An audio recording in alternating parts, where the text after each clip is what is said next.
Nos vamos a saludar a Irene Shachar, superviviente del horror, del Holocausto, de la Segunda Guerra Mundial y del régimen nazi. Ella sobrevivió al gueto de Varsovia. Logró escapar con su madre a través de las alcantarillas a otro sector de la ciudad, en donde permaneció escondida hasta el final de la guerra. Luego estuvo en Perú, pasó por los Estados Unidos y ahora vive en Israel. El año anterior publicó su biografía, Yo vencí a Hitler. Y la semana anterior estuve en Bruselas, en el Día de la Memoria del Holocausto, lanzando un mensaje, un sueño, de un Oriente Próximo en paz. Irene Shachar, gracias por acompañarnos en la W. Buenos días. Buenos días, Juan Pablo. Buenos días, Colombia. Buenos días al mundo. Gracias. Aquí desde la Tierra Santa. Gracias. Algo ensangrentada, pero Tierra Santa. Es que quiero detenerme en eso, señora Irene. Hablar de esa situación terrible por la que está pasando en este momento esa zona de Oriente Próximo. La tensión, la guerra entre Israel, Hamás, lo que ocurre en la Franja de Gaza. Usted dijo la semana pasada que sueña con un Oriente Próximo en paz, pero ¿cuál cree usted que es la receta para alcanzar esa paz que hoy parece imposible? Nada es imposible, Juan Pablo, nada es imposible. Cuando hay voluntad por ambos lados, cuando ninguno de los dos quiere deshacerse del otro, sino convivir con fraternidad, con igualdad, con todo el cariño que nos debemos de tener los unos a los otros, esa es la única solución. Yo sobreviví el horror del Holocausto. Yo sé de que cuando yo digo yo vencí a Hitler, yo no usé armas contra él. Él usó armas contra mí. Así que la paz, esa paz con la que yo sueño ya tengo 86 años, así que ya no es mucho tiempo para mí que me queda en esta vida, pero mis hijos, mis nietos, tengo 7 nietos, Juan Pablo, aquí en Israel. Y ruego que haya paz, que ellos puedan vivir con tranquilidad, ver el sol brillar por las mañanas, ir a hacer lo que anhelan, con el desafío de lo que una vida de paz puede traer. Señora Irene, hay algunos sobrevivientes del Holocausto que no pueden contarle su historia ni siquiera a sus familiares más cercanos. ¿Ha pasado usted por esa etapa o no? ¿Cómo fue el proceso hasta llegar a poder contar su historia en radio y a nivel internacional, públicamente? Sí, Juan Pablo, a propósito, en la introducción que me has dado, si te puedo tutear, en la introducción que me has ofrecido al principio, te olvidaste que en el año 2020, hablé al mundo a partir de las Naciones Unidas. Claro que sí, señora Irene, por supuesto. Pero continuemos entonces con la conversación, la pregunta que le plantea a mi compañera Roxana. Sí, Roxana, mira, nosotros, los sobrevivientes, hemos guardado en un rincón del alma durante más o menos una generación, o sea, algo así como 35 años, la sobrevivencia, o sea, no hemos tenido las fuerzas morales, emotivas, de poder contar, de poder compartir. Primero, porque era difícil ponerlo en palabras. Fue un horror tal que no podíamos ni siquiera pensar en describirlo.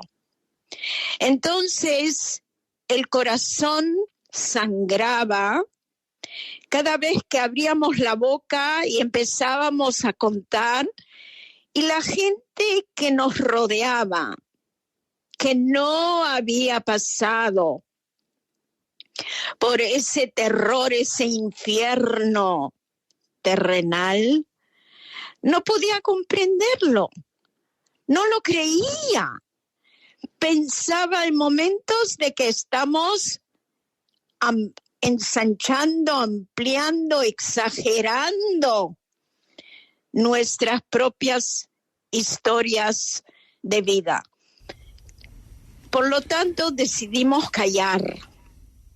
Y decidimos callar hasta que pudimos, con poco de esfuerzo, a continuación, compartirlo, pero compartirlo con los que habían sobrevivido. Y entonces formamos organizaciones, organismos internacionales, donde nos encontrábamos cada año, en que contábamos, compartíamos y entendíamos que ellos y nosotros, o sea, yo y el resto que me escuchaba, comprendía exactamente lo que estaba diciendo, porque Irene, su no fue muy diferente de la mía. Irene, habla usted de contar, y a mí me gustaría que nos contara ese tiempo cuando usted era muy chiquita, que vivió gracias a esconderse en las alcantarillas con su mamá y que conoció prácticamente todos los armarios de la zona. Sí, mira, primero, claro, la huida del gueto de Varsovia con mi madre después que habían asesinado a mi papá en el gueto de Varsovia, fue una trayectoria increíble. ¿Te imaginas que toda la alcantarilla del gueto de una ciudad,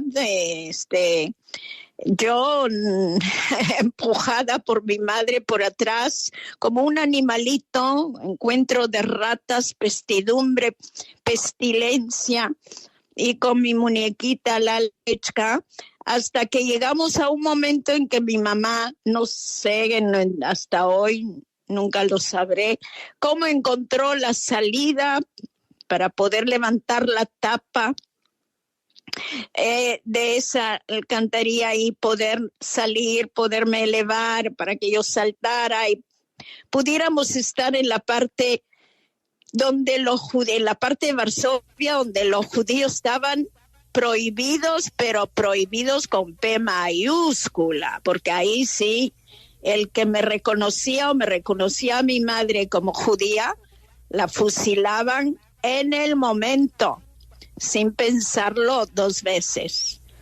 Así que de ahí el trayecto, tal como lo dije en el Parlamento Europeo, el 25 pasado, o sea, 25 de este mes, hace 2-3 días, fue que me convertí en lo que se llama una niña escondida. O sea, mi mamá encontró la manera de poder pretender que no era judía, poder encontrar trabajo, donde amigos, en que en cambio de ese esfuerzo, ese trabajo de llevar la casa o cuidar a los niños de las familias polacas, me permitieron esconderme a mí, le permitieron a ella esconderme a mí, y de ahí estuve durante meses y meses y meses en la oscuridad, con una basenica para mis necesidades y con una muñequita, mi amor, mi amiga eterna, Lalechka, con la que conversaba y a la que preguntaba, ¿qué crees? ¿Por qué nos castigan así? ¿Qué hemos hecho de mal en este mundo? Yo apenas tenía 5, 6 o 7 años. Irene. Así que como niña escondida he vivido en la oscuridad durante meses, y en algún momento cuando mi mami me puso en el primer escondite, me dijo, si te portas bien, si no lloras, si no me llamas, si no te quejas, todo esto va a terminar rapidito y vamos a ir al parque a jugar. Irene, nosotros siempre decimos que, y bueno, lo cuenta usted con su relato ahora mismo, que nada se puede comparar con el Holocausto. Sin embargo, desde el 7 de octubre hemos visto pues distintas acciones y comparaciones entre las cosas que pasaron el 7 de octubre y el Holocausto, y bueno, distintas acciones que también han sido criticadas, por ejemplo, pues el uso de estrellas amarillas por parte del embajador Gilad Erdan en la ONU. A mí me gustaría preguntarle cómo se siente esto, siendo sobreviviente del Holocausto. ¿Cómo se siente usted cuando ve esto? Es terrible, es terrible, es increíble que el mundo no haya aprendido nada. La Segunda Guerra Mundial no ha sido en siglos pasados. Ha sido en 1939 a 1945. Estamos en el año 2023, 24, y hay una masacre. ¿Por qué? ¿Por qué no podemos conversar? ¿Por qué no podemos entendernos sin usar las armas? El 7 de octubre ha sido para mí, un déjà vu increíble. Y yo me pregunto, si la humanidad no aprende, no tengo palabras para decirle al mundo qué horrible ha sido el 7 de octubre para el Estado de Israel. Claro. Yo quiero volver a esa niña que hablaba con su muñeca tratando de encontrar respuestas a tanto odio. Y le quisiera preguntar, ¿encontraba respuestas? ¿Qué le contaba, qué le decía su madre a esa niña para tratar de explicarle por qué tenían que huir por una alcantarilla y se tenían que esconder? ¿Cómo encontraba usted esas respuestas? Mira, mi madre probablemente no me explicaba la razón de ello, pero lo que sí es que yo preguntaba, ¿y por qué? ¿Y por qué? ¿Y por qué? Porque todo niño a cierta edad, cuando algo no le place o no le gusta, pregunta, ¿y por qué? ¿Por qué tengo que hacer esto, aquello u otro? Mi madre me decía, por lo menos lo que yo recuerdo que decía, pero lo decía en forma muy general. Hay gente mala que quiere matarnos, que no quiere que estemos aquí, entonces tenemos que huir, tenemos que pasar acá vamos a estar un rato, y si te portas bien todo va a terminar rapidito. O sea, mi mami me consolaba, porque lo único que yo preguntaba, y le preguntaba a mi Lalechka, a mi muñequita, es ¿qué hice yo de mal? ¿Qué hice yo de mal? Y lo mismo me pregunto ahora, ¿qué hicieron mis hijos y mis nietos de mal para ser así matados, trasquilados, raptados? Tenemos refugiados, tenemos gente que está en Gaza y que seguramente no va a poder sobrevivir. estos 100 más días, en ese momento estoy completamente quebrada, amigos, completamente. Pues, señora Irene, en realidad es un sentimiento que atraviesa el planeta cuando mira lo que acontece en ese lugar del mundo. Quebrarse ante tanto dolor, ante tanta muerte, y lo que falta, que usted dice, el diálogo. Muchas gracias, señora Irene Shachar, por estas reflexiones que vienen de una mujer que sobrevivió al Holocausto, que sobrevivió al gueto de Varsovia y que ahora, tantos años después, le toca volver a ver el horror. Ojalá esto pase pronto. Gracias, señora Irene.